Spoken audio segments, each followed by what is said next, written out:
Vamos al tema 41 y también al tema 43 y 44. Queridos alumnos, recuerden que estábamos viendo los factores de producción. Los definimos y hemos estudiado cómo se determina su precio en una economía de mercado.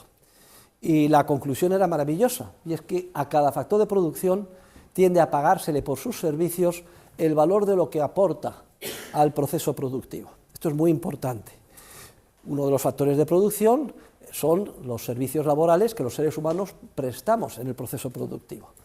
Y por tanto, la conclusión a la que llegábamos es que a todos y cada uno de nosotros, tanto más producimos, tanto más aportamos al proceso de producción, pues tanto mayor tiende a ser nuestra remuneración, nuestro salario. Y nos maravillamos de este resultado, porque sin necesidad de que haya un experto, un ministerio, un planificador o un gobernante que lo dirija desde arriba, los seres humanos tenemos una naturaleza tal que interactuando unos con otros en libertad damos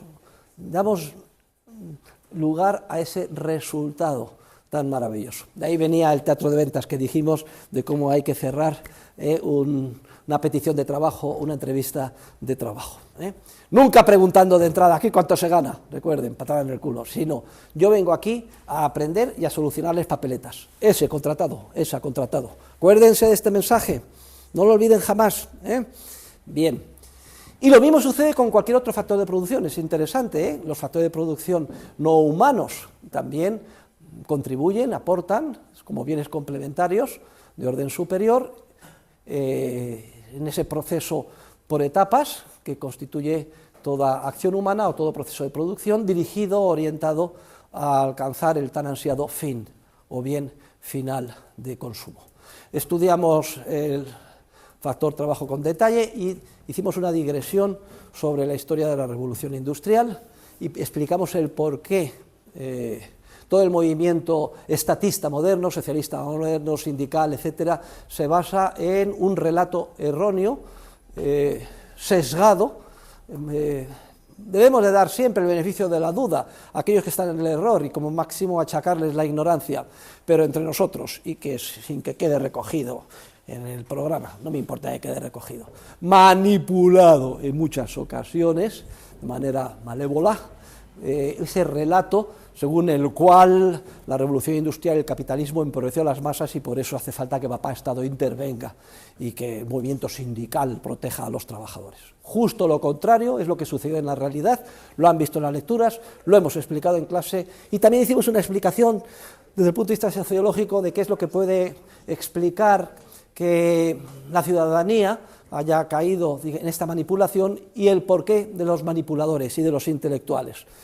Nos apoyamos sobre todo en el artículo de Bertrand de Jouvenel sobre por qué los intelectuales odian al capitalismo. Todo ello en una borrachera de poder orquestada por esa relación entre gobernantes, sus acólitos, intelectuales, etcétera, y en la que además se nos corrompe dándonos alpiste en forma de subvenciones para que todo se retroalimente.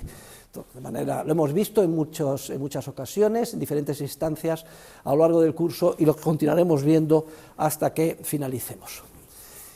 Y luego hablamos pues del factor tierra, la diferencia factor tierra, la capitalización, etcétera.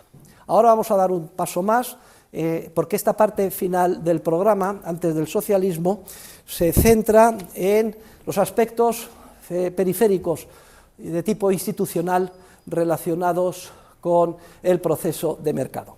El enfoque de esta cátedra, en concreto, y en general de la Escuela Austriaca de Economía, es un enfoque eminentemente multidisciplinar e institucional. Nosotros enseñamos la economía en un vacío, en forma de un modelo de equilibrio aséptico, laboratorio, al margen de la realidad. La economía, como disciplina, solo se puede entender muy enraizada con las realidades que nos rodean, especialmente desde la perspectiva jurídica e institucional, y a estudiar ese marco institucional que hace posible la economía de mercado y el sistema capitalista, es a lo que vamos a dedicar pues, la clase de hoy. que va a tener dos partes. La primera parte es la dedicada al estudio de los efectos, las economías, los efectos externos, las economías externas positivas y negativas, y la segunda a estudiar la ley, el mandato y los diferentes órdenes que cada uno de ellos genera. Pero empecemos con las externalidades positivas y negativas. La lectura la han hecho ustedes, está incluida en el libro de texto, que es La acción humana, de Mises, en las páginas 763 y 782. Queridos alumnos, para que el proceso de mercado funcione, es imprescindible que los participantes en él, que somos todos y cada uno de nosotros, actuemos de una manera responsable. ¿Y qué significa en términos de ciencia económica un actuar responsable? Pues significa que el ser humano es libre, en el sentido, o debe de serlo, de que no puede verse coaccionado de manera externa, de manera violenta y sistemática, que es lo que hace el Estado, pero que a la hora de perseguir sus fines no solo trata de lograrlos y por tanto hacer suyos el resultado de su acción empresarial y creativa, sino que también tiene que asumir los correspondientes costes en los que incurre. ¿Y cuál era el concepto de costes? El concepto de coste, el coste es un valor subjetivo que cada uno de nosotros damos a un fin, pero no al fin que perseguimos cuando decidimos emprender una acción determinada en pos de una meta que para nosotros es importante, sino a aquellos fines a los que renunciamos. Siempre que actuamos en una dirección, estamos renunciando alternativamente a otras posibles alternativas a las que podíamos dedicar nuestro esfuerzo y nuestros recursos. Pues denominamos coste a esa valoración subjetiva que el actor da, aquellos fines a los que renuncia cuando opta por un determinado curso de acción. Este es el concepto subjetivo de costes. Ahora bien, en términos de cálculo económico, lo que estamos acostumbrados en el mundo real es al concepto de coste en términos de unidades monetarias. Es el concepto de coste de oportunidad, que se llama también en economía, en términos de unidades monetarias.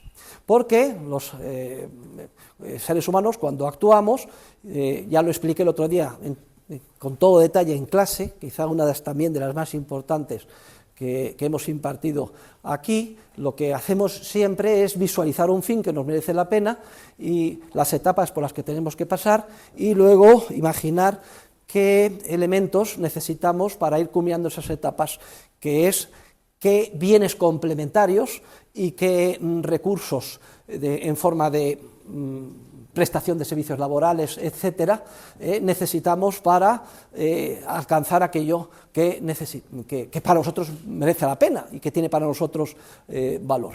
Y por eso los empresarios, y empresarios somos todos, están continuamente ojo visor a descubrir oportunidades de ganancia que se plasman siempre que yo descubro un fin de valor y me doy cuenta de que para lograrlo puedo utilizar la cooperación, de la ayuda de factor trabajo en forma de prestación de servicios laborales y luego también contratar servicios de otros bienes de capital, ya materiales, ordenadores, diseño, lo que sea, instalaciones fabriles, materias primas, etcétera, recombinarlos de manera creativa, según yo imagino en la cabeza. Eso lo tengo que adquirir desembolsando sus correspondientes precios. Vimos en la clase anterior cómo se determina el precio de mercado de los factores de producción y si tengo éxito al final terminará madurando en un bien de consumo muy demandado y a un buen precio por los consumidores, y yo espero obtener un gran diferencial entre el bien de consumo que logre y venda y los costes en los que haya incurrido. Pero para que el proceso funcione es necesario que cualquier actor, cualquier empresario, en cualquier proceso de producción, desde el más elemental, una acción humana individual, hasta el más complejo que ustedes puedan imaginar, la producción a largo plazo del más sofisticado de los bienes, tengo que desembolsar precios por los factores de producción, es decir, incurrir en costes monetarios. ¿Y por qué desembolso precios por los factores de producción? ¿Por qué los factores de producción tienen precio? Los factores de producción tienen precio porque yo los movilizo en pos de mi proyecto, pero los tengo que atraer y convencer que vengan a mi proyecto, y tienen un precio porque esos mismos factores de producción, como son versátiles, podrían utilizarse en otros muchos proyectos alternativos, dedicados a producir otros muchos bienes y servicios que también demandan los consumidores, en un proceso que, como vemos, que hay pues, en continua competencia. Si yo actúo bien empresarialmente, obtengo beneficios, porque lo que desembolso en costes, comprando factores de producción, es inferior a lo que luego voy a obtener cuando venda ese bien de consumo. Pero en un entorno de incertidumbre muchas veces nos equivocamos y puede ser que cosechemos pérdidas. Quiere decir que el coste en el que incurrimos demandando esos factores de producción y movilizándolos en nuestro proyecto empresarial, al final supera el ingreso que voy a obtener por el bien de consumo. Cuando cosecho pérdidas significa que estoy actuando mal. ¿Por qué?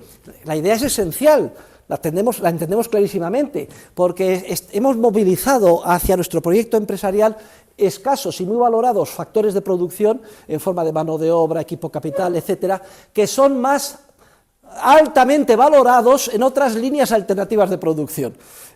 Y esto es una tragedia social, que yo los haya movilizado para producir algo cuando resulta que deberían de haberse dejado o dedicarse a otras líneas alternativas donde son más valorados.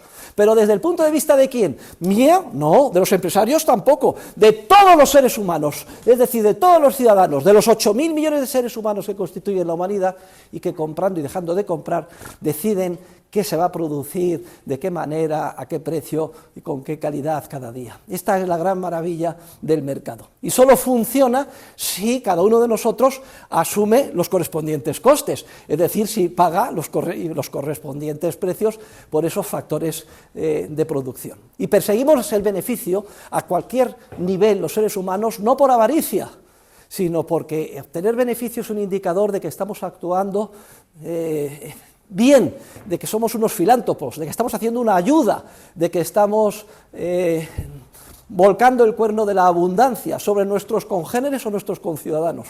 Luego tenemos que estar muy orgullosos del ánimo de lucro, de perseguir y de obtener beneficios. Y las pérdidas, ojo, es una señal esencial también en el mercado, porque indica, repele, que es lo que no tenemos que hacer, porque vamos por mal camino, porque si estamos gastando más en costes que luego lo que vamos a obtener, tenemos que dar un golpe de timón, pegar un frenazo y liberar esos recursos o hacer lo que haga falta. Pero en todo caso, nuestro actuar siempre ha de ser responsable, y responsable significa, como he dicho antes, que asumimos, que somos conscientes, asumimos el coste en el que incurrimos al actuar en cualquier proceso de producción. Y para asumir el coste es imprescindible que haya un entorno de libertad en el que se respete el derecho de propiedad. Efectivamente, yo tengo que pagar un precio porque no soy un esclavista, y para convencer a que vengan trabajadores a mi proyecto les tengo que enamorar en el proyecto, explicárselo y pagar el correspondiente salario de mercado o un poco más para que vengan a mi proyecto, y eso se hace en un entorno de vínculos contractuales de tú a tú, donde se respeta la propiedad privada de cada uno, no faltaría más, y si no está de acuerdo el trabajador no va a trabajar conmigo. Y lo mismo pasa para alquilar la instalación donde vamos a desarrollar el proceso productivo, para atraer los programas. Tengo que andar pagando por los diferentes factores de producción, porque estos bienes de capital son de titularidad privada y en un mercado se intercambian libremente bienes y servicios, en este caso bienes de orden superior, factores de producción, por su correspondiente precio. La moraleja es muy sencilla, ya tienen ustedes, ya pueden cerrar el círculo. Es imposible que funcione este maravilloso proceso sin que se respete el derecho de propiedad. El sistema capitalista y la economía de mercado, para funcionar, necesita que los derechos de propiedad estén bien definidos, en primer lugar se definan bien, y además sean defendidos de una manera efectiva. Y lo que vamos a ver ahora mismo es qué sucede si los derechos de propiedad no están bien defendidos, no están bien definidos, o ambas cosas a la vez. Cuando los derechos de propiedad no se definen adecuadamente, o no se defienden adecuadamente, o ambas cosas a la vez. Ojo, y no me refiero a una economía de socialismo real en la que está prohibida la propiedad privada de todos los factores de producción, economía que no puede funcionar, se desmoronó, es el comunismo real, como explica el teorema de la imposibilidad del socialismo, descubierto por von Mises en el año 1920 y que será el objeto de nuestro estudio detallado después de Semana Santa, sino me estoy refiriendo incluso a las economías en las que vivimos, en las que los derechos de propiedad están continuamente manipulados, están perturbados, obstaculizados, intervenidos por papá Estado. Y en la medida en que esto suceda, en la medida en que los derechos de propiedad no sean efectivamente definidos o bien defendidos, ambas cosas a la vez, se producen dos efectos económicos ineludibles. Porque, repito, el sistema para funcionar, la economía de mercado y el sistema capitalista para funcionar, necesita un respeto escrupuloso del derecho de propiedad en términos de su correcta definición y defensa. Y cuando no se definen bien, o no se defienden bien, o ambas cosas a la vez, entre nosotros, sedicentemente, el supuesto encargado de definir y defender los derechos de propiedad es papá Estado. Y sin embargo, desde que nos levantamos hasta que nos acostamos, todos y cada uno somos conscientes de que el principal obstáculo a la correcta definición y defensa de los derechos de propiedad, o la institución que más ataca el derecho de propiedad de manera muchas veces abierta y la mayor parte de otras de manera sinuosa, es el propio Estado. Y cuando los derechos de propiedad no están bien definidos y defendidos por el que supuestamente los tiene que proteger y definir, que es papá Estado, se producen los dos efectos que vamos a ver, que son las externalidades positivas y las externalidades negativas. Y aquí viene todo el debate entre los minarquistas y los anarcocapitalistas. Los anarcocapitalistas dicen que el Estado, bueno, eso lo digo yo entre otros, es la encarnación del demonio, el Estado es el culpable de todos los males sociales y que por tanto pretender que el Estado defina y defienda adecuadamente el derecho de propiedad es pretender que el zorro cuide de las gallinas en un gallinero, por decirlo de alguna manera. Los minarquistas, por otro lado, piensan, bueno, que es posible un gobierno mínimo limitado, reducido a que el Estado se dedique nada más a la correcta definición y defensas de derechos de propiedad. Y aquí está este debate, que podremos ver con más detalle hacia el final del programa. Pero en todo caso hay una realidad clarísima,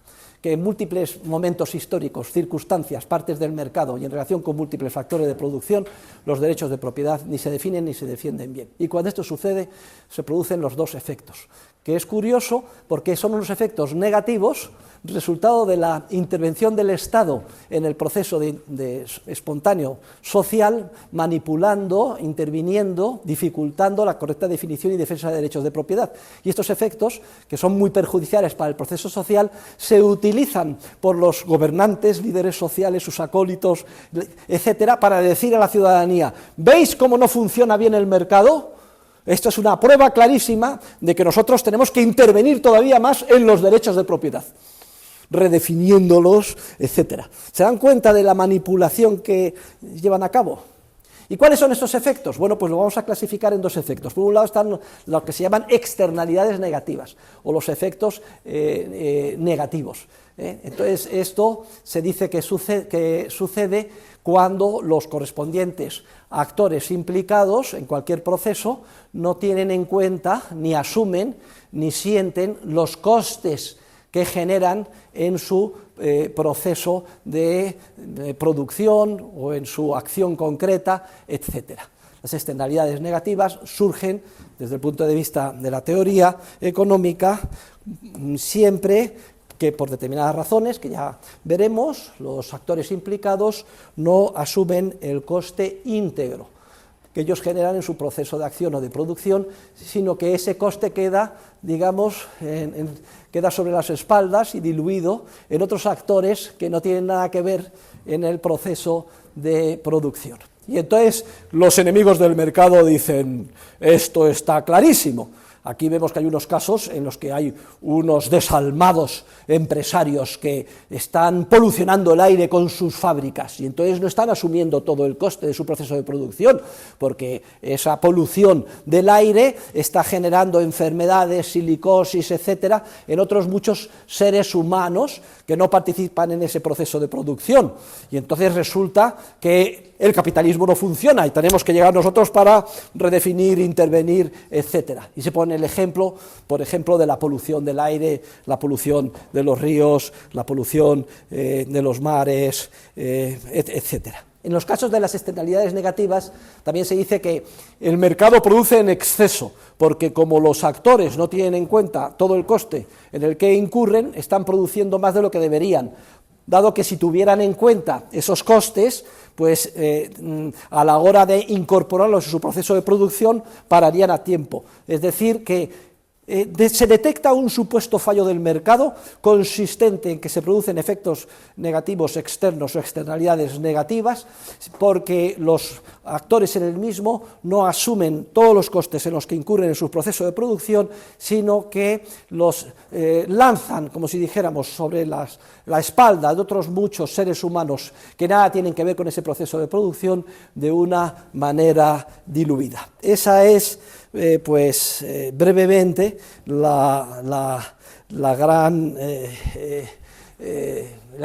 uno de los grandes argumentos en contra de la economía de mercado. Aquí también se habla del tema de la tragedia de los bienes comunales. Por ejemplo, en inglés se dice los poachers, el término en español es los furtivos. Entonces, yo voy a un coto de caza, voy en plan furtivo, en África, y entonces si yo mato al bisonte o al elefante, todo el beneficio me lo llevo yo, pero el coste de que haya un elefante menos queda diluido entre todos los futuros e ignorados o anónimos cazadores que puedan venir el día de mañana. Consecuencia, pues hay un proceso de sobreexplotación del recurso y los elefantes desaparecen. O vamos a poner otro ejemplo que aparece en los libros como gran muestra de que el mercado no funciona, los bancos de peces, ¿no? Vienen, o las ballenas, ¿no? Se pesca la ballena al banco de pez y el primero que lo... ¡ay, fenomenal! Me lo llevo, me aprovecho de todo el beneficio, pero el coste de que la ballena desaparezca o el banco de peces desaparezca, pues lo asumen luego los otros pescadores, y además hay una tendencia aquí, vamos a darnos prisa, el primero que llegue, mate, pesque o lo que sea, queda todo el beneficio, y luego ya veremos los demás que se las arreglen como buenamente puedan, y entonces resulta que desaparecen las ballenas, desaparecen los bancos de peces, desaparecen los percebes. A ver, ¿quién ha comido percebes? Muy poca gente ha comido percebes, que son muy caros los percebes, coño. Bien, los percebes que están en unas rocas, pues primero coge su percebe, pues, y luego ya no quedan para otros percebeiros, allí la posibilidad de hacerlo. Bien, o yo voy a un coto de caza y cazo todas las perdices, etc. Se llama The Tragedy of the Commons, la tragedia de los bienes comunales. Y entonces esto parece que justifica clarísimamente, oye, ¿qué haríamos si papá Estado? ¿Qué pasaría? Vamos a poner otro ejemplo, los ríos. ¿Qué es esto? Aquí pues todas las fábricas, etcétera, venga echando, polucionando el río y dejándolo hecho una porquería, y claro, pues fenomenal, yo debería de asumir el coste de poner una depuradora, pero no la pongo y tiro todo al río, y que el río luego se poluciona, se mueren todos los peces, ¿a mí qué me importa? Los pescadores luego ribera abajo que se joroben, fenomenal, y entonces todos los ríos sucios, y lo mismo pasa con el mar, etcétera. Es obvio, dicen los grandes pensadores, que el mercado no funciona, entonces tiene que venir papá Estado para regular todo. Código medioambiental, cojan ustedes el código medioambiental, lo veía el otro día, un tocho así, de 2.000, 3.000 páginas de papel Biblia, regulando, interviniendo, definiendo absurdos derechos de propiedad, etc. ¿Es este relato correcto? ¿Sí o no? Pues es absolutamente falso todo este planteamiento, porque a poco que seamos un poquito críticos, tengamos un análisis, una capacidad crítica, nos damos cuenta que las externalidades negativas solamente surgen o pueden surgir si no se definen bien y defienden bien los derechos de propiedad. ¿Qué es lo que pasó al comenzar la revolución industrial? Bueno, pues surgen los primeros trenes, las primeras fábricas, y los correspondientes productores pues polucionaban el aire, o hacía una chispa el tren y se incendiaba a lo mejor el campo colindante, y entonces pues los perjudicados recurrieron a los tribunales para que les dieran una indemnización, les pagaran lo correspondiente, obligando a que los productores asumieran la integridad del coste. Pero ahí viene la tragedia, llegó Papá Estado, la intervención de los grupos, etcétera, y los tribunales, aunque hubo algunos fallos al principio que sí definieron bien los derechos de propiedad y obligaron a indemnizar, al final dijeron, no, aquí Papá Estado ha dicho que lo que hay que hacer es favorecer el desarrollo y no podemos poner dificultades al desarrollo. Y ya empezaron a dar soluciones judiciales y decisiones judiciales en contra del derecho de propiedad de los perjudicados. Y luego ahí se fue consolidando una tradición que se plasmó legislativamente, en forma de lo que se llaman los bienes públicos. Se considera que es público el aire, ¿y qué es esto?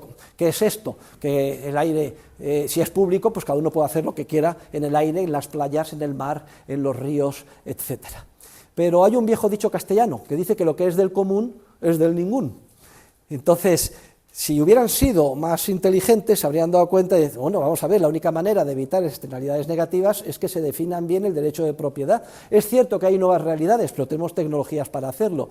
Y definiendo bien el derecho de propiedad y defendiéndolo bien, obligar a que los propietarios de los correspondientes factores de producción y los que organizan cualquier proceso productivo asuman todo el coste en el que incurren. Y para eso es necesario que se defiendan y definan bien los correspondientes derechos de propiedad. La conclusión es muy clara, el relato que he hecho es erróneo, no es un fallo del mercado el que genera las externalidades negativas, sino es todo lo contrario. La externalidad negativa surge por ausencia del mercado, porque no hay suficiente mercado ni sistema capitalista, en la medida en que se impide la definición adecuada de los derechos de propiedad.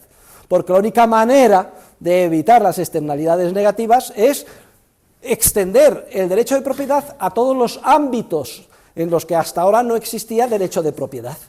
Lo que significa privatizar los rinocerontes, privatizar las ballenas, privatizar los bancos de peces, privatizar el aire, privatizar los ríos, privatizar las playas, privatizar las plataformas continentales. Pero esto es tabú, pero ¿de qué está diciendo el profesor Huerta de Soto?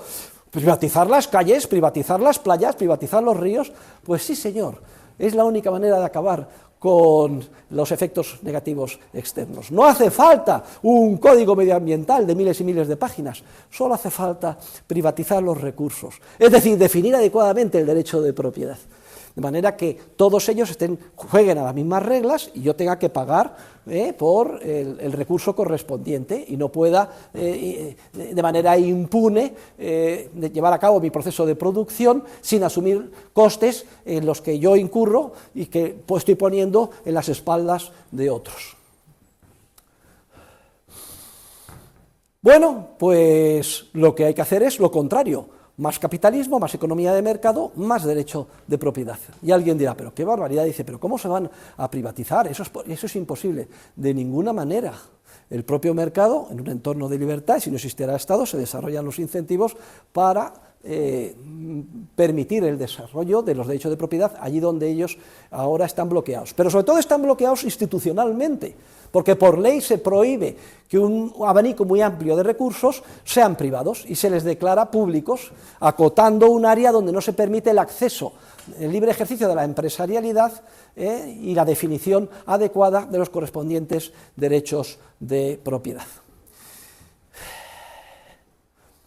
Lo que es del común es del ningún. Ustedes han ido a un coto de caza público, pues van a un coto de caza público y resulta que no hay nada, no queda nada de caza. Se ha producido el efecto de la tragedia de los bienes comunales. Pero se van a un coto de caza privado, donde hay derechos de propiedad, y resulta que están llenos de perdices.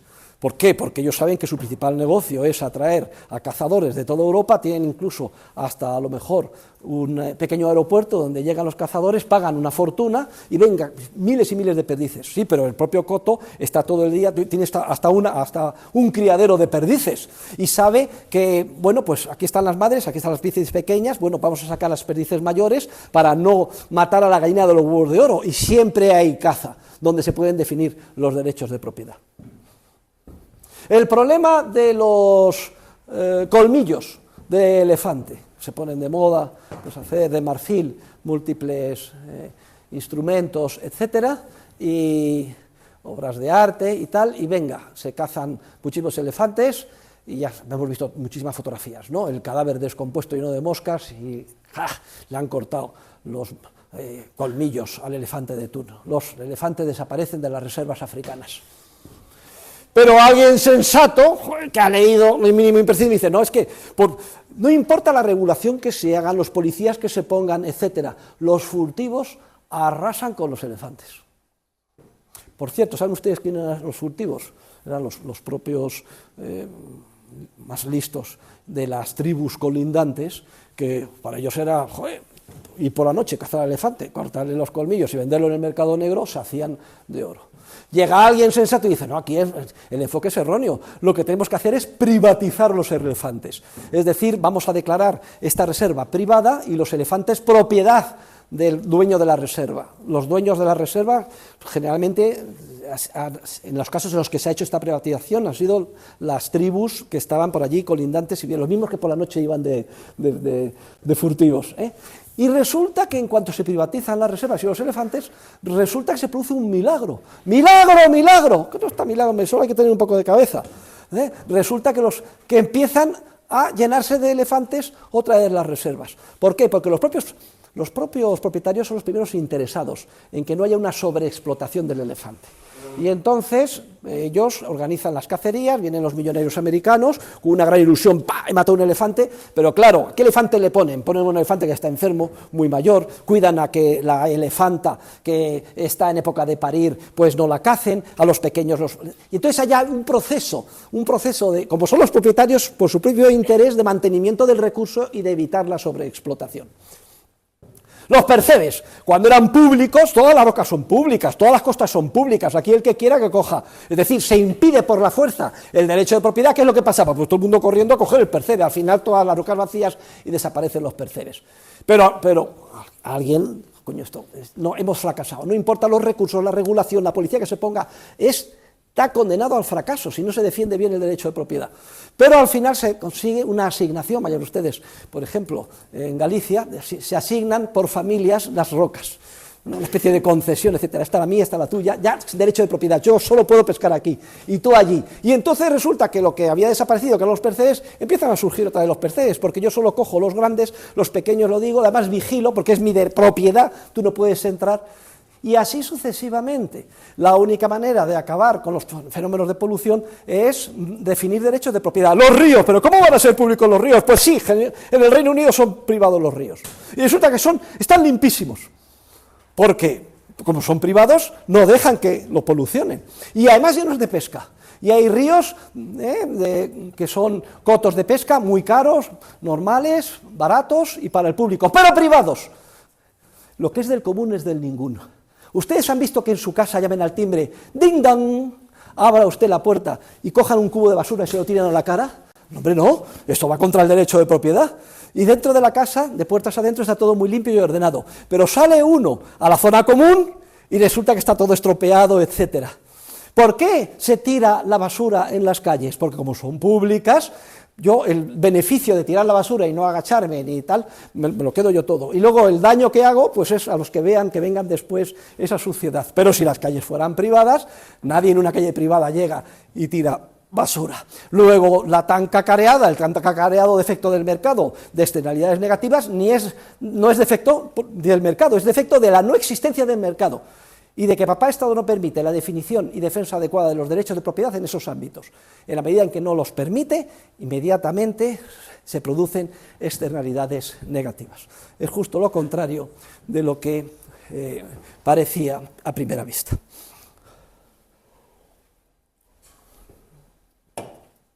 ¿Y cómo se puede privatizar una ballena? No tenga ningún problema, ¿eh? Se lanza un dardo, ¡ping!, se le pone aquí, y luego un GPS, ¡ping!, ¡ping!, ¡ping!, ¡ping!, y ya se le sigue con un satélite, sabe las ballenas que son mías, las que son tuyas, se asignan derechos de propiedad, etcétera. Pero claro, eso también hay que privatizar los mares, esta área es mía, esta área es tuya, pero no, va a dejar la izquierda, la inteligencia, ¿qué es esto de privatizar los mares, etcétera? Pues miren, sí, la historia de la civilización siempre ha sido de recursos que eran de todos. La civilización ha avanzado convirtiéndolos esos recursos en propiedad privada. Y en la medida que han empezado a ser escasos, ha sido imprescindible asignar derechos de propiedad sobre ellos e incorporarlos al proceso empresarial de producción, asumiendo los costes. Y se produce la gran paradoja: conforme un mayor número de recursos dejan de ser libres a disposición de todos y pasan a ser escasos y se definen derechos de propiedad solo para unos pocos, de manera restringida, en esa medida se produce el cuerno de la abundancia, se empieza a producir más que nunca. ¿Por qué? Porque dedicamos todo nuestro ingenio humano a tratar de superar el problema de escasez y pues de los 3.000 o 4.000 que había en Cantabria en la época de las cuevas de Altamira, hoy son varios millones. En la época de las cuevas de Altamira, Cantabria era todo libre y en público, cada uno podía ir al río, cazar el bisonte que quisiera, etcétera, y hoy día todo está parcelado y es propiedad privada. Pues este mismo proceso de privatización, extensión del derecho de propiedad, de la economía de mercado y la función empresarial, hay que llevarlo a todos los ámbitos que ahora están intermedios, que empiezan a ser escasos y que ponen de manifiesto con toda su rudeza los problemas de externalidades negativas, como puede ser el aire. ¿Y cómo se privatiza el aire? Pues no tenga ningún problema, que el ingenio empresarial es muy sencillo y se privatiza. Y de hecho, si empieza a ser escaso, no tenemos más remedio que venir a lo mejor con unas botellas de oxígeno, ¿eh? Y yo respirando mi oxígeno, oye tú, qué oxígeno de lujo, macho, qué dinero tienes, te has traído un oxígeno perfumado. No, yo en cambio tengo aquí un oxígeno, bueno, pero cada uno con su oxígeno. Y en ese momento todos empezamos, bueno, no sería así, porque la creatividad a lo mejor vendría por fuera, etcétera, ni siquiera lo podemos imaginar, pero siempre hay unos recursos que empiezan a ser escasos y a los que es imprescindible extender el derecho de propiedad y la lógica del mercado. Luego, por tanto, las tan cacareadas externalidades negativas como fallo del mercado no es así, sino es justo lo contrario, fallo de la no existencia de mercado, porque se impide por la fuerza del Estado la definición de derechos de propiedad en esos ámbitos. Los enemigos del mercado no es la lógica precisamente lo que les caracteriza. Los enemigos del mercado critican al mercado por producir externalidades negativas, es decir, porque produce en exceso cosas que no debiera, porque no se tiene en cuenta el coste que se asume, y se callan que eso es culpa del propio Estado, que impide, como hemos dicho, la definición o defensa o ambas cosas de los correspondientes derechos de propiedad. Pero no les caracteriza la coherencia. También critican al mercado por justo lo contrario. Son lo que se llaman las externalidades o efectos externos positivos. Se dice que hay una externalidad o un efecto externo positivo cuando uno desarrolla un proceso productivo o una acción para conseguir un determinado fin. Bueno, pues él asume ese fin que logra y es para él solo. Pero los enemigos del mercado dicen, es que en muchas acciones no solo usted produce un beneficio para usted, sino que sin darse cuenta o dándose cuenta también beneficia a otros muchos seres humanos.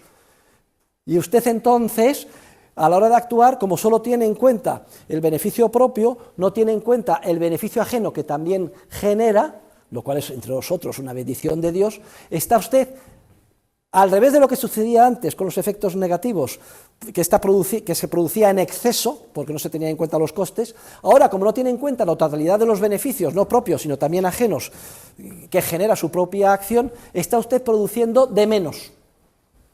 Luego, también hay que condenar al mercado, cuando se producen externalidades positivas. Y aquí se desarrolla pues toda la teoría de los llamados bienes públicos. Se dice que son aquellos en los que existe oferta conjunta y no rivalidad en el consumo. Se pone el ejemplo típico del faro, un faro. El faro está señalando en la costa, lo digo porque tenemos aquí una persona que ahora se va a presentar enseguida, está señalando en la costa con una señal para evitar que los barcos pues encallen, etcétera. Bueno, pues si yo cojo y, uy, qué peligroso es esto de navegar por esta zona, y construyo mi faro, yo, pues, armador, me aprovecho de salud, pero no puedo evitar que otros muchos armadores que no han participado en la construcción del faro también se beneficien.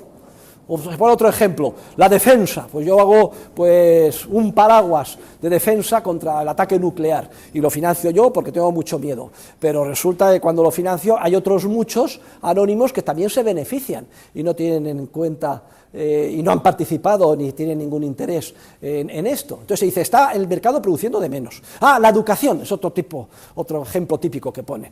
La educación es otro bien de estos, porque yo todo lo que invierto en mí mismo educándome es para obtener mi beneficio, pero cuando usted se educa no solo se beneficia a sí mismo, sino a otras muchas personas, seres humanos, con los que va a intervenir el día de mañana, la interacción social, etcétera. Usted no está invirtiendo lo suficiente porque no tiene en cuenta a la hora de tomar su decisión los otros beneficios externos que genera, está produciendo de menos. Y se critica al mercado porque produce beneficios a personas que no participan directamente en cada proceso de producción. Porque se produce, es lo que se denomina el free rider en inglés, se ha traducido en español como el usuario gratuito, o el caso del gorrón, es alguien que se aprovecha, ¿no?, de la sombra que yo tengo y se beneficia, y entonces dice, bueno, pues esto es horrible y esto también justifica que el Estado intervenga. Fíjense que no solo porque se produce de más, sino también porque se produce de menos. Da lo mismo el argumento, aunque sea uno contradictorio del otro, lo que se trata es criticar al mercado y justificar que papá Estado intervenga. Pero ¿tiene este relato alguna base? Pues vamos a desmontarlo también como hemos desmontado el anterior. Queridos alumnos, toda acción humana siempre genera beneficio no solo a la persona que actúa, sino también a otros que a lo mejor ni siquiera va a conocer. Porque una chica guapa que pasea por la calle no solo le pone contento y le alegra la vida al novio que va del brazo, también le alegra la vida al que se cruza con ella. Dice, anda, pero qué suerte tiene, pues porque la ve igual de guapa. Una de las grandes maravillas del mercado es que es un proceso social de cooperación en el que todos salimos ganando. Y es cierto el argumento de que hay unos bienes donde la oferta es conjunta y no hay rivalidad en el consumo. ¿Qué significa que no hay rivalidad en el consumo? Pues que ya, si yo he desplegado mi paraguas defensivo, da lo mismo que haya 1, 10 o 10.000 debajo, que todos salen beneficiados. ¿Es cierto que este es un argumento en contra del mercado? Bueno, aun aceptando efectos dialécticos, que es un argumento en contra del mercado, y que por tanto papá Estado tiene que intervenir invirtiendo más en educación, y que la defensa tiene que ser pública, que los faros y todo el sistema tiene que ser de seguridad también tiene que ser público, aun admitiendo efectos dialécticos que esto fuera así, que no lo es, que lo vamos a ver enseguida, es que resulta que no hay ninguna información que pueda orientar al Estado sobre cuánto tiene que invertir y de qué manera. Es decir, estamos ante la oscuridad más completa y es perfectamente aplicable el teorema de la imposibilidad del estatismo o socialismo que hablaremos en su momento. Los errores que se cometen son garrafales y los recursos escasos que se dilapidan en perjuicio de la sociedad y especialmente de los más vulnerables son inmensos. Pero es que resulta que el argumento no es así, porque ese es un argumento puramente estático. El proceso social es un proceso dinámico de creatividad empresarial y siempre que surge una aparente situación de no rivalidad en el consumo, de oferta conjunta y de usuario gratuito, surgen los incentivos necesarios para que se descubran los procedimientos tecnológicos, jurídicos, etcétera, para evitar esa situación del usuario gratuito, de la no rivalidad en el consumo o de la oferta conjunta. Y de manera autónoma, sola y espontánea del mercado, el conjunto de bienes públicos, ahora entendidos de esta manera, tiende a hacerse cero, porque la propia creatividad empresarial tiende a descubrir los procedimientos para evitar que haya personas que se beneficien de un determinado recurso o proceso de acción sin pagar lo que corresponda. Entonces hay un artículo muy famoso de un premio Nobel de Economía, que se llama Ronald H. Coase, se titula Lighthouse in Economics, el faro en la ciencia económica. Dice, sí, con que el ejemplo de Samuelson y todo el mundo, el ejemplo paradigmático de bien público es el faro, por la razón que he explicado. Hace el tío un estudio y demuestra que todo el sistema de faros en el Reino Unido se desarrolló de forma privada. Pues ¿por qué? Porque se encontraron procedimientos para que la gente manifestara. El argumento es que yo lo que quiero es ser un usuario gratuito, no digo nada y por tanto no manifiesto mi verdadera preferencia ni de verdadera demanda, y entonces eso perjudica a la sociedad porque no se produce lo suficiente. Pues no, señores, todo el sistema de faros en el Reino Unido es privado. ¿Y eso cómo puede ser posible? Pues sí, se encontraron unos procedimientos comunales, jurídicos y empresariales que solucionaron el problema.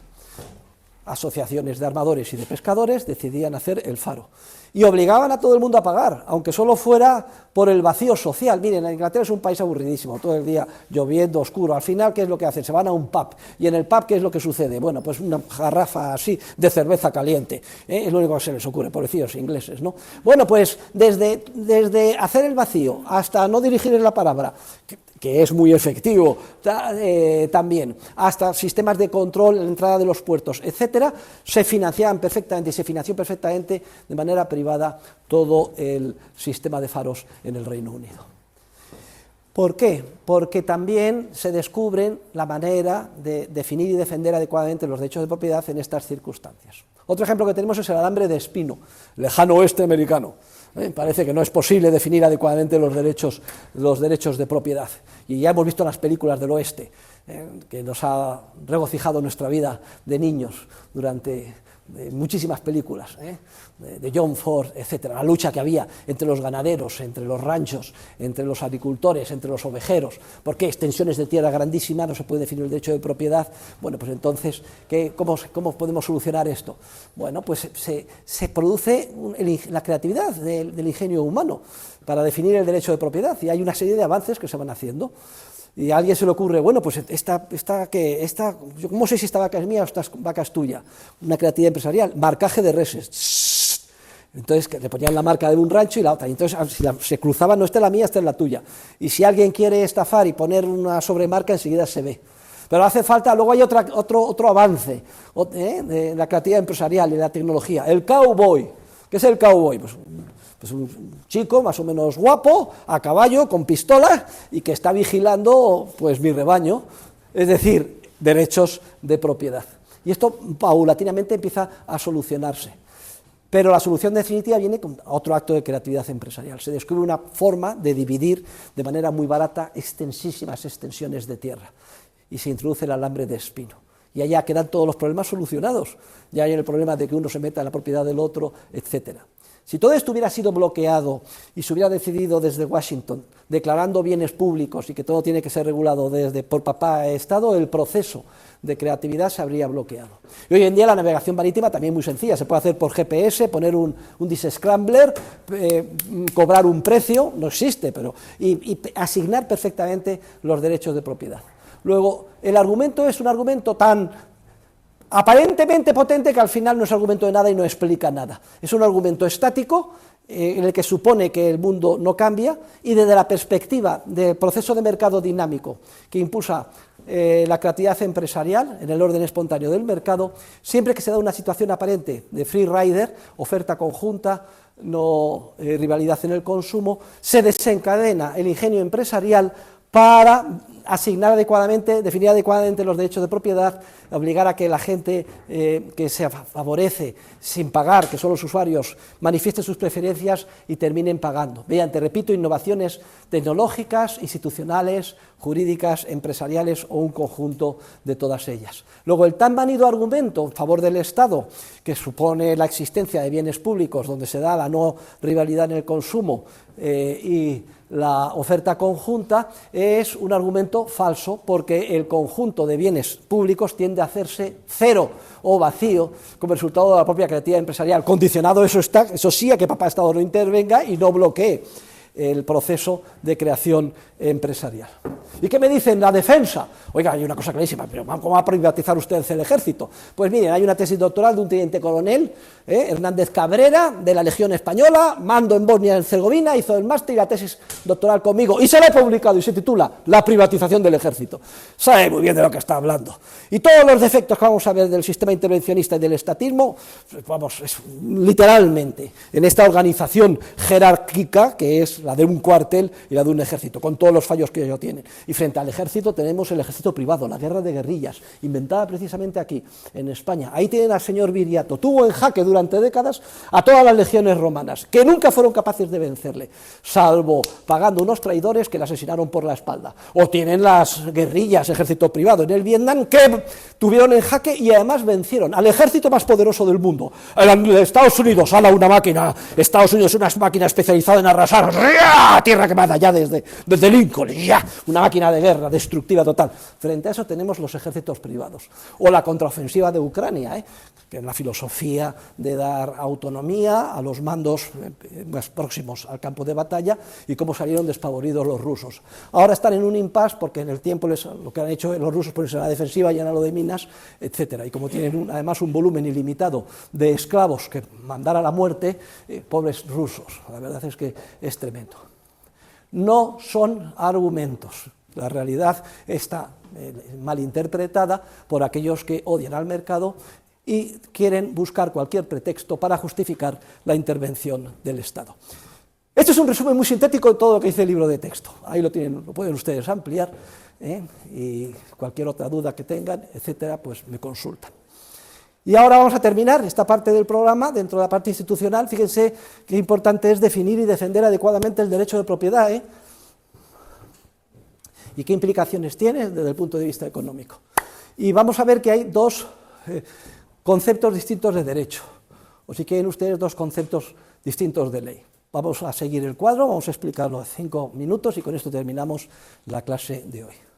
Una es la ley con mayúsculas, o el derecho con mayúsculas, que vamos a definir enseguida. También se llama ley en sentido material. Yo lo que les rogaría, por favor, a los que están aquí ociosos, cojan un papel, pónganlo en vertical, el folio, y tracen una línea en el medio, de arriba a abajo. Y vamos a ver en las dos columnas, en vertical, Alejandro, así como lo he hecho yo, ¿de acuerdo? En vertical. Y entonces la columna de la izquierda pongan como título ley con mayúscula, en sentido material, y la parte de la derecha la vamos a llamar el mandato, o si quieren ustedes, ley con minúscula, o derecho con minúsculas. Es importante porque hay una gran confusión terminológica. Se llama ley continuamente en la discusión de cada día a lo que no son leyes, sino que son mandatos. La inmensa mayoría de las sedicentemente llamadas leyes son mandatos. Y tengo por aquí un artículo, pero a ver si lo encuentro, tengo pensando en esta clase desde hace meses. A ver dónde lo tengo, mi articulito. Vamos a ver, hablando de leyes y mandatos, articulito de un periódico muy distinguido de España. ¿Saben ustedes el número de páginas de sedicentemente mal llamadas leyes? En realidad no son leyes, mandatos, que se han publicado el año pasado en nuestro país, sumando las del Boletín Oficial del Estado, las de las comunidades autónomas, las de los ayuntamientos y las de la Unión Europea. Número de, entre comillas, leyes, 1,3 millones de páginas de leyes. Es decir, fíjense ustedes, se han promulgado 1,3 millones de páginas. Son 1.300 libros de 1.000 páginas cada uno de la ley que tenemos que saber aprendernos y a la que estamos sometidos. Esa es la bota opresora del Estado. Porque resulta que ninguna, o muy pocas de ellas son leyes. La mayor parte son mandatos. Vamos a definir en primer lugar a la izquierda el concepto de ley con mayúscula, de derecho de verdad, o ley en sentido material. Lo vamos a definir como toda norma abstracta de contenido general que se aplica a todos por igual, sin tener en cuenta circunstancia particular alguna. Norma abstracta de contenido general que se aplica a todos por igual, sin tener en cuenta circunstancia particular alguna. Y esas normas abstractas pues son muy sencillas: no matar, no robar, respetar la posesión pacíficamente adquirida, el respeto a la vida. Son abstractas y todos por igual. La economía de mercado solo acepta una igualdad y es imprescindible, es la igualdad de todos ante la ley. Aquí no se dice no matar, pero si resulta que es usted judío o negro, pues sí, le matamos. O porque yo soy ario y soy un nazi. Por igual, sí, pero si usted gana mucho dinero, le vamos a tratar diferente y le vamos a robar a usted más que a otro que gane menos dinero. O, pues yo mato a mi marido, era insoportable, era un sinvergüenza, me amenazaba, psicológicamente me maltrataba, etcétera. Hombre, obviamente, en este caso, pues está justificado el asesinato. No, señores, igualdad de todos ante la ley. No se tiene en cuenta ni color de piel, ni creencia religiosa, ni circunstancia particular alguna. Es que matar está mal. Ese es el concepto general y abstracto y aplicable a todos por igual de la ley en sentido material. Robar está mal. No, porque si yo hurto en unos grandes almacenes, que es el Corte Inglés, son millonarios, yo tengo mucha necesidad, bueno, pues entonces que me llevo mi litro de aceite, que además hoy es casi como si fuera oro. Esto no es nada malo, que además que se joroben los millonarios propietarios del Corte Inglés. No, señor, es que robar está mal. ley general, abstracta, aplicable a todos por igual. Mientras que el mandato a la derecha lo vamos a definir como una legislación, fíjense ustedes que es diferente, específica, de contenido concreto, que ordena hacer cosas determinadas en circunstancias particulares. Fíjense qué diferencia más grande, legislación específica, de contenido concreto, que ordena hacer cosas determinadas en circunstancias particulares. Y forman parte de los mandatos las mal llamadas leyes administrativas, fiscales, los reglamentos, etc.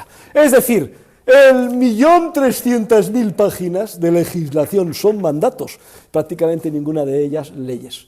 Y ahora lo que vamos a ver, por oposición, es qué diferente es el orden social que genera la ley en sentido material, con mayúsculas, de la ley con minúsculas, legislación o mandato. Y lo vamos a ver a lo largo de varios puntos. Punto número 1, a la izquierda y también a la derecha. La ley en sentido material a la izquierda deja libertad para que cada ser humano actúe y aproveche su conocimiento dentro del marco de la ley. O sea, la ley con mayúsculas solo fija un marco y dentro de ese marco usted es libre. Libre en el sentido correcto de libertad, no está sometido a ninguna coacción externa que le impide perseguir ningún fin, aprovechando su conocimiento particular de las circunstancias del caso. Mientras que el mandato a la derecha, punto número 1, no deja libertad para actuar ni para aprovechar lo que nosotros sabemos, nuestros anhelos, lo que queremos, porque precisamente el mandato nos obliga a hacer una cosa concreta. Ya hemos dicho que es una orden específica de contenido concreto, que ordena hacer cosas específicas. Por ejemplo, dentro de 1.300.000 páginas hay toda una regulación sobre cómo tienen que ser las etiquetas en las botellas. ¿Y por qué? Que además procede de la Unión Europea. Y luego resulta, cojan ustedes, que si tiene vino tiene que poner usted, contiene sulfitos. Miren, cojan ustedes todas las botellas de vino tinto que compren, todas, y que van. Miren por atrás y verán que dice, contiene sulfitos, contiene sulfitos, contiene sulfitos, y toda la puñetera Unión Europea, toda España, etc. Hay que ser gilipollas, coño, para hacer ese mandato. Pero es que estamos rodeados de gilipollas integrales. Una vez que entramos en esa borrachera de poder regulatoria de nuestros expertos y burócratas. 1.300.000 páginas de mandatos.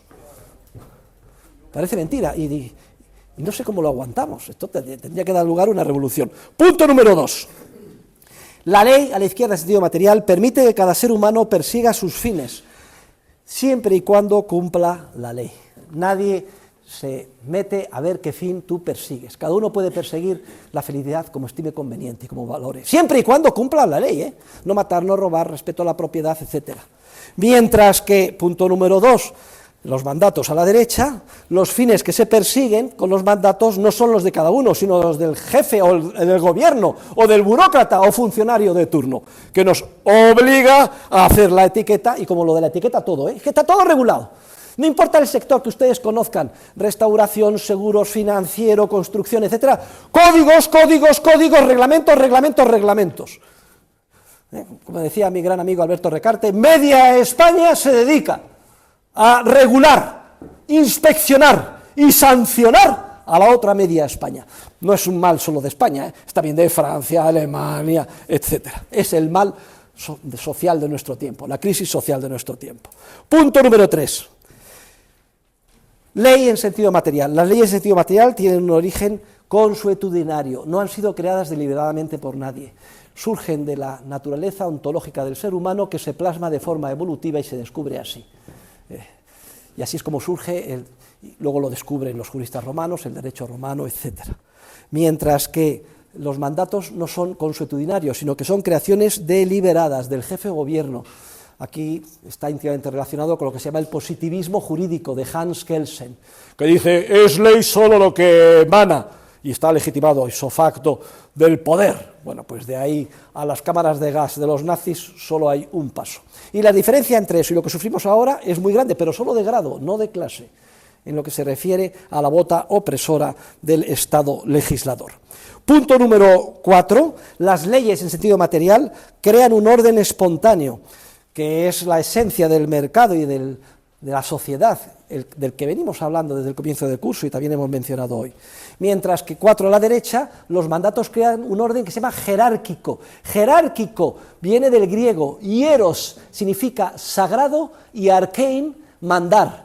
¿Por qué? Porque manda el gobernante, pero para que nosotros ínfimas hormigas que le tenemos que obedecer, le obedezcamos, sí, papá Estado, se presenta como algo sagrado, rodeado de una aureola sagrada. En el pasado era el faraón, que era Dios en la tierra. Luego ya la monarquía absoluta es que Dios está nombrado por Dios. Y hoy esos dioses han sido sustituidos por otros dioses, los dioses que también han fracasado, el dios de la soberanía popular, por eso hay que obedecer, o de la democracia, demos, kratos. Tenemos que obedecer porque somos nosotros mismos los que nos damos las órdenes, etcétera. No, es un orden jerárquico. Uno jerárquico es piramidal, uno manda y otros obedecen. Mientras que el orden social basado en las leyes es un orden espontáneo, que hace posible el mercado y la sociedad. Punto número 5, la paz, muy importante. La ley en sentido material, el derecho con mayúsculas, genera e incentiva la paz. ¿Por qué?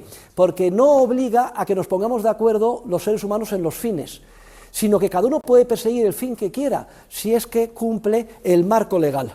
Y yo tengo hambre y soy Abertzale, y si veo que hay una buena fábrica de pan, voy y lo único que me interesa, ¿me das una barra? Y si llega el pan humeante, magnífico, crujiente, le pago mis 2 euros y me llevo la barra. Y no me tengo que poner de acuerdo en los fines. No me importa que el panadero que se levanta a las 4 de la mañana a hacer el pan sea un facha de Fuerza Nueva.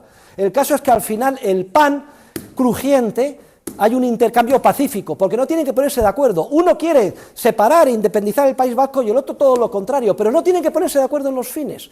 Gracias a la ley en sentido material, como solo es un marco, cada uno puede perseguir el fin que quiera. Pero fíjense qué sucede con los mandatos. Como los mandatos imponen un fin concreto, entonces ya estamos perdidos. Entonces ya tenemos que imponer mi fin. Y yo tengo como una tribu que conseguir que esté Sánchez en el gobierno, porque si no, saldré yo perjudicado. Pero yo tampoco soy mucho mejor que Sánchez, porque si pongo a Feijóo es para hacer lo mismo. Hay una lucha de todos contra todos. Lo que es paz social se convierte en conflicto y violencia, que es lo que vivimos y sufrimos en todas las sociedades modernas, en un entorno de borrachera por el poder, y para imponer 1.300.000 mandatos es vital quien esté en el poder, y aquí valen todas las trampas, y hacer todo lo que haga falta. Y dar una amnistía, aunque no esté en la Constitución, porque necesito 6 votos, y decir que si el novio del primo de la segunda no sé cuánto resulta que tiene un problema con Hacienda y que tiene que dimitir, y yo también, todo una lucha a muerte. Y las sociedades se convierten en unos caldos de cultivo de conflicto artificial. La democracia llamada no es que canalice los conflictos sociales, es que los excita en esta lucha por el poder, porque el sistema basado en mandatos, como se impone un fin, es vital quién es el que va a imponer el fin. Y la paz queda sustituida por la violencia y el conflicto. Luego, todo pacifista tiene que ser un amante del sistema de economía de mercado, la economía capitalista, la propiedad privada y el derecho en sentido material, y un enemigo de los mandatos. Todos persiguen, ¿por qué quieren los LGTBIH y JK conseguir el poder? ¿Por qué quieren los de Vox conseguir el poder? Porque cada uno quiere poner sus fines particulares, no hay posibilidad de ponerse de acuerdo, violencia y guerra. Es la lógica del Estado. Es lo que genera el conflicto israelí-palestino, es lo que genera el conflicto ucraniano-ruso. No, sí hay unos buenos, unos malos, que no, que son todos iguales, con pequeña diferencia de grado. Una vez que uno entra en la lógica estatal, está perdido. Es la violencia, es la guerra, etcétera. Con diferentes diferencias de grado, claro. Punto número 6, concepto de justicia, también es radicalmente distinto. La justicia, en su sentido tradicional, es la que genera la ley con mayúsculas, la ley en sentido material. Se juzga una acción desde la perspectiva de la ley en sentido material. La acción es justa si los seres humanos que participan en ella cumplen las leyes, no matan, no roban, cumplen los contratos, etc., con independencia del resultado. Y además, ¿cómo se presenta a la diosa justicia tradicionalmente? Con los ojos tapados, precisamente queriendo llevar la idea de que no se deja llevar, como dice el Levítico, ni por las dádivas del rico, ni por las lágrimas del pobre. El juez tiene que ser plenamente objetivo. Fíjense, mientras que en el sistema basado en mandatos se introduce un concepto nuevo de justicia, un concepto prostituido de justicia, las llamadas Wieselwort o palabras comadreja. Es el concepto de justicia social. Siempre que se le añade un apellido, desconfíen. Es cuando los enemigos de la libertad humana y del género humano quieren apropiarse de un término muy popular, vaciándole de contenido por dentro y aprovechando toda la carga positiva retórica que tiene el término. Y entonces el general Franco tenía democracia orgánica. Oiga, miren, no hace falta ponerle apellidos. Justicia social. Oiga, o es justo o es injusto. ¿Qué es esto de justicia social? Ahora vamos a ver que no hay nada más injusto que el concepto de justicia social. Estado de derecho, no, Estado social de derecho. Oiga, pero ¿qué es esto? Al final, ¿no? Y al final la libertad en el mundo de los marxistas. ¿Qué consiste la libertad en el comunismo? ¿Cuál era la libertad para los comunistas rusos? Era la extensión del poder soviético por todo el mundo. O sea, que es justo lo contrario. Fíjense, es un concepto que es justo el contrario. ¿Y cuál es el concepto de justicia social? Aquí ya es irrelevante si los actores cumplen la ley, si respetan la vida, la posesión pacíficamente adquirida. No se fijan en eso. Solo se fijan en una foto, en un momento dado, en el proceso social. Y si lo que les ve no les gusta, aquí no me gusta. Aquí hay muy poca gente rica, unos pocos ricos, entre otros el profesor Huerta de Soto, parece mentira, tiene un Bentley. Y luego la inmensa mayoría de la gente pobre. Esto es, obviamente, es injusto, ¿no? Venga, pues lo que hay que hacer es justicia social. Robemos a unos para dárselo a los otros. Fíjense, la conclusión es justo. Se llama justicia social para justificar lo más injusto que cabe concebir desde el punto de vista del concepto tradicional de la justicia. Parece una parodia, pero es exactamente así. Y ni nada más injusto que el concepto de justicia social. Si no, vean la película que he producido. Ni es justicia ni es social, con aplicación concreta al problema de las pensiones. Justicia, se define la justicia social como un poder hacer, el poder lograr lo que yo quiera, y cómo, gracias a papá Estado que nos lo proporciona. La ciudadanía manipulada dice, hombre, claro, ¿y qué llama? Esto es injusto, O el otro día veía el incendio, que es tragedia, 10 muertos en Valencia, le preguntan, dice, ¿qué injusticia más grande? Pues no, señora, no diga que esto es una injusticia, podrá decir que es una tragedia, sabemos que la vida es muy dura, pero vamos a ver si hay alguien que haya incumplido las normas de principios generales del derecho, o si no, es que uno tiene derecho a que todo le... ¿Qué injusticia más grande? O la injusticia, tenemos que ayudar a los pobres, las pobres familias y los enfermos de la esclerosis lateral amiotrófica, porque es una gran injusticia. No, será una enfermedad muy grave, será una tragedia para la familia, mala suerte, lo que usted quiera, pero no es una injusticia. Es que tenemos todo bloqueado y corrompido semánticamente nuestra mente como consecuencia de los manipuladores estatistas. Punto número 8, el sistema de la ley en sentido material da lugar a lo que se llama el sistema económico liberal, de la economía de mercado. Aquí es todo el debate de nuevo entre minarquistas, liberales clásicos y anarcocapitalistas, como un servidor, no lo voy a repetir, mientras que el punto número 7 a la derecha, el sistema basado en mandatos da lugar al sistema político estatista. Antes decía yo socialista, no, estatista. Me da lo mismo que sea estatismo de derechas que estatismo de izquierdas. El estatista lo que quiere es hacerse con el poder del Estado para imponer en sus mandatos sus particulares puntos de vista, en perjuicio de los demás. Y convertimos lo que normalmente en una sociedad capitalista no intervenida sería un proceso pacífico de cooperación social en un proceso de lucha de todos contra todos por el poder. Y si no, somos testigos cada día de esa especie de patio de monipodio donde unos vengan y se insultan continuamente, que son los parlamentos, la asamblea regional, etcétera, manifestaciones, etcétera. Punto número 8. El sistema basado en leyes en sentido material evita la intervención enmascarada de los grupos privilegiados de interés y promueve el bien común. No es que promueva el bien común, es que el bien común es la economía del mercado y el orden espontáneo del mercado impulsado por la libertad de empresa y la función empresarial no coaccionada. Ese es el bien común.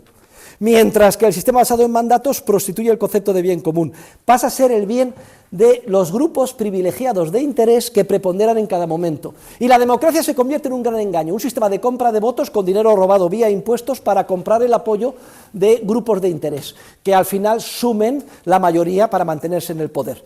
Y al final resulta que el apoyo que me faltan son 6 o 7 diputados, pues ya se sabe, se compra y se paga lo que sea, no hay ningún problema. Si hacen cambios, se hace una interpretación torticera de la Constitución, que le quieren 10.000 millones de euros, se le dan 10.000, ¿cuánto quedan? 20, 30, 40, 50, da lo mismo.